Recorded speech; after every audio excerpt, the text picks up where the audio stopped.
Guys, तो इस video में बात करते हैं फ्रेंड और विकी के रिलेटेड क्वेश्चन एंड आंसर के बारे में। तो पहला क्वेश्चन यही है, फ्रेंड और विकी किसके साथ वैलेंटाइन डे मनाने वाले हैं, या फिर वो दोनों एक दूसरे के साथ मनाएंगे। जहाँ तक मुझे लगता है वो दोनों एक दूसरे के साथ ही वैलेंटाइन डे मनाएंगे, क्योंकि जितने बार भी वैलेंटाइन डे होता है वो दोनों एक साथ ही होते हैं। मतलब कि जब वैलेंटाइन डे होता है उस दिन उन दोनों को साथ में ही देखा जाता है। तो इस बार भी ऐसा हो सकता है कि फ्रेंड और विकी एक साथ ही एक दूसरे के साथ शायद वैलेंटाइन डे मनाए। बात करें इनके सवाल के बारे में, जितना मुझे समझ में आया ये सवाल पढ़कर, ये पूछ रहे हैं लिंग ओम क्या दोनों कपल हैं। तो जहाँ पर उन दोनों को साथ में देखा जाता है, मतलब कि ऑलवेज वो दोनों साथ ही रहते हैं और इस तरह के बिहेव भी करते हैं कि जिसे देखकर लगे कि वो दोनों कपल है। पर इस बारे में कुछ क्लियर मुझे पता नहीं है, क्योंकि वो दोनों ही कहीं पर भी ये स्टेटमेंट नहीं देते हैं कि दोनों कपल है या फिर डेट कर रहे हैं। बात करें इस कमेंट के बारे में, तो आपका जो कमेंट है बड़ा ही प्यारा है। आप मेरी हर एक वीडियो देखते हैं, उसके लिए थैंक यू। और दूसरा आपका सवाल ये है, क्या फ्रेंड अपने डॉग फ्लॉपी के साथ ऑलवेज रहती है। तो हाँ, जब भी वो बैंकॉक पे होती है, ज़्यादातर तो वो बैंकॉक में ही रहती है, तो अपने डॉग के साथ ही रहती है। वो अपने घर में ही अपने डॉग को रखी हुई है ना, इसलिए। लेकिन हाँ, अगर कभी वो कहीं और कंट्री में जाती है या फिर बाहर जाती है, तभी वो अपने डॉग को साथ में लेके नहीं जाती है, क्योंकि उसका डॉग साथ में ट्रैवल नहीं कर सकता ना। लेकिन घर में जब होती है फ्लफी उसके साथ ही रहता है। बात करें इस क्वेश्चन के बारे में, तो इन्होंने पूछा है लिंग ओम का जो न्यू सीरीज आने वाला है ओनली यू, वो यूट्यूब पर अवेलेबल होगा या नहीं। सच कहूँ तो इसके बारे में अभी क्लियर पता नहीं है, क्योंकि अनाउंसमेंट नहीं हुआ है कि ये सीरीज़ यूट्यूब पर ही रिलीज़ होगा या फिर किसी ऐप्स पर। लेकिन ये बात ज़रूर है कि 2025 में ही ये सीरीज़ ज़रूर आ जाएगा। बात करें इस क्वेश्चन के बारे में, तो इन्होंने मुझे मेरे और यूट्यूब चैनल के बारे में पूछा है कि वो दोनों यूट्यूब चैनल पर क्या मैं रियल स्टोरी डालने वाली हूँ। तो सच कहूँ तो मेरा भी कुछ ऐसा ही सोच है, मतलब कि मैं भी ऐसा चाहती हूँ कि रियल स्टोरी बनाऊँ और दोनों ही चैनल पर डालूँ।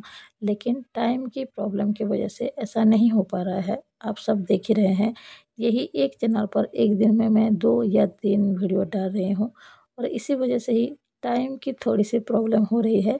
लेकिन मैं पूरी कोशिश कर रही हूँ कि मैं रियल स्टोरी बना पाऊँ, और अगर मैं बनाऊँगी तो वो दोनों चैनल पर ही अपलोड करूँगी, और जब मैं डालूँगी तो आप सबको बता दूँगी। बात करें इस कमेंट के बारे में, तो इन्होंने पहले मुझे सॉरी बोला है, क्योंकि इन्होंने एक कमेंट में मुझे हेट यू लिखा था।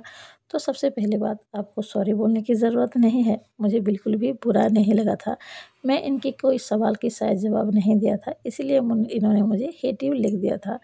पर कोई बात नहीं, उसमें मेरी भी गलती थी कि मैंने आपके सवाल की जवाब नहीं दी थी, इसलिए शायद आपने ऐसा लिख दिया। लेकिन आगे से प्लीज़ रिक्वेस्ट है, किसी के भी कमेंट बॉक्स में हेट यू मत लिखिएगा, ये मेरी रिक्वेस्ट है। क्योंकि कोई अगर इस तरह की चीज़ें पढ़ता है तो उसको थोड़ा बुरा तो लगता ही है। और इन्होंने मेरी इंस्टा आईडी भी मांगी है, तो सच कहूँ तो मैं अपनी इंस्टा आईडी जो है वो प्राइवेट करके रखी है। आप इस बात को प्लीज़ समझिए, मैं अपने प्राइवेसी रखना चाहती हूँ, इसीलिए उसे पब्लिश करना नहीं चाहती हूँ। तो प्लीज़ रिक्वेस्ट है, बुरा मत मानिए, मैं इंस्टा आईडी को प्राइवेट ही रखना चाहती हूँ। बात करें इस सवाल के बारे में, तो इन्होंने बहुत ही स्वीट कमेंट किया है, क्योंकि इनको लगता है कि मैं हर किसी के सवाल के जवाब देती हूँ, तो ये इनको अच्छा लगता है। तो सच कहूँ तो मैं पूरी तरह से हर किसी के सवाल का जवाब नहीं भी दे पाती हूँ, और इसके लिए मुझे थोड़ा-सा बुरा भी लगता है। लेकिन आप सब बहुत ज़्यादा स्वीट हैं और स्वीट-स्वीट कमेंट भी करते हैं, जिसे पढ़कर मुझे बहुत ज़्यादा अच्छा लगता है।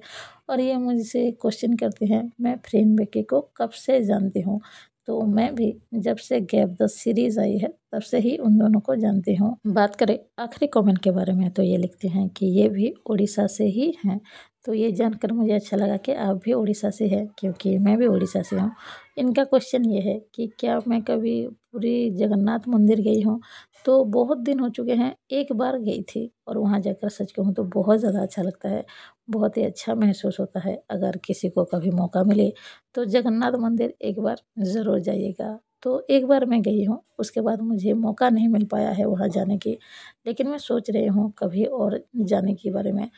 तो आज के लिए बस इतना ही। अभी के लिए मिलते हैं नेक्स्ट वीडियो में। अगर किसी को कोई सवाल करना हो तो यहाँ वीडियो के नीचे कमेंट बॉक्स में ज़रूर कर सकता है। तो अभी के लिए बस इतना ही, मिलते हैं नेक्स्ट वीडियो में। अगर ये वीडियो पसंद आए प्लीज़ एक लाइक ज़रूर कीजिएगा। कोई नया हो तो प्लीज़ सब्सक्राइब, रिक्वेस्ट है ये मेरी। तो अभी के लिए बाय बाय।